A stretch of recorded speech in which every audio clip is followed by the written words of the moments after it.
పుణ్యలింగేశ్వర స్వామియే నమః. మానవ సేవే మాధవ సేవ. నా పేరు శాంతిప్రియ. నేను మా ఫ్యామిలీ తోటి బాచుపల్లి నుంచి వచ్చాము. ఈ గుడి తెలిసిన దగ్గర నుంచి ఎప్పుడెప్పుడు రావాలా అన్న థాట్ తోటి మేము రావడం జరిగింది. లైక్ గుడి బయట నుంచి రావడంతో వాతావరణం చాలా బాగుంది. ప్రతి ఒక్క జ్యోతిర్లింగం దర్శించుకుంటుంటే అక్కడ పోయి దర్శించుకునే భాగ్యం ఎప్పుడు కలుగుతుందా అన్న ఆ ఫీలింగ్ వచ్చింది.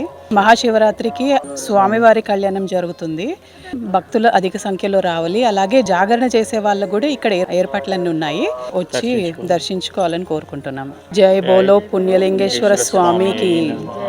12 జ్యోతిర్లింగాలను ఒకే చోట దర్శించుకునేలా నిర్మించిన శ్రీ పుణ్యలింగేశ్వర స్వామి క్షేత్ర పూర్తి స్థాయి నిర్మాణంలో భాగంగా సిమెంట్, ఇటుక, ఇసుక, గ్రానైట్, కంకర వంటి నిర్మాణ సామగ్రిని గాని లేదా విరాళాల రూపంలో గాని మీ శక్తి కొలది సాయం చేసి సంపూర్ణ శివానుగ్రహాన్ని పొందండి.